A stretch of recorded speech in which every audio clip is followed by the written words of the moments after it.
Koalas are fucking horrible animals. They have one of the smallest brain-to-body ratios of any mammal. Additionally, their brains are smooth. A brain is folded to increase the surface area for neurons. If you present a koala with leaves plucked from a branch laid on a flat surface, the koala will not recognize it as food. They are too thick to adapt their feeding behavior to cope with change. In a room full of potential food, they can literally starve to death. This is not the token of an animal that is winning at life. Speaking of stupidity and food, one of the likely reasons for their primitive brains is the fact that additionally to being poisonous, eucalyptus leaves, the only thing they eat, have almost no nutritional value. They can't afford the extra energy to think. They sleep more than 80% of their fucking lives. When they are awake, all they do is eat shit and occasionally scream like fucking Satan. Because eucalyptus leaves hold such little nutritional value, koalas have to ferment the leaves in their guts for days on end.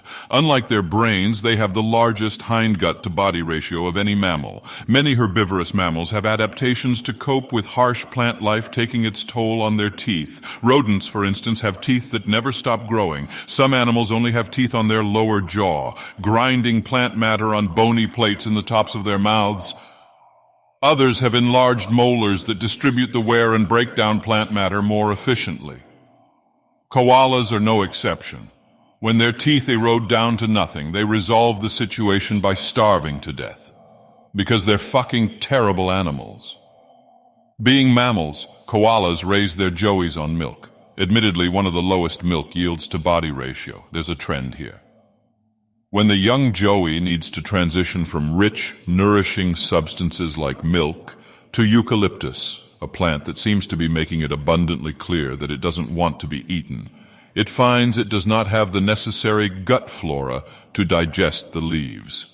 To remedy this, the young joey begins nuzzling its mother's anus until she leaks a little diarrhea, actually fecal pap, slightly less digested, which he then proceeds to slurp on.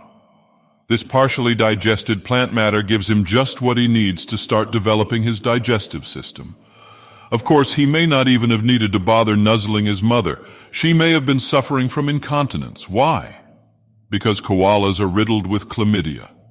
In some areas, the infection rate is 80% or higher. This statistic isn't helped by the fact that one of the few other activities koalas will spend their precious energy on is rape. Despite being seasonal breeders, males seem to either not know or care, and will simply overpower a female regardless of whether she is ovulating. If she fights back, he may drag them both out of the tree, which brings us full circle back to the brain.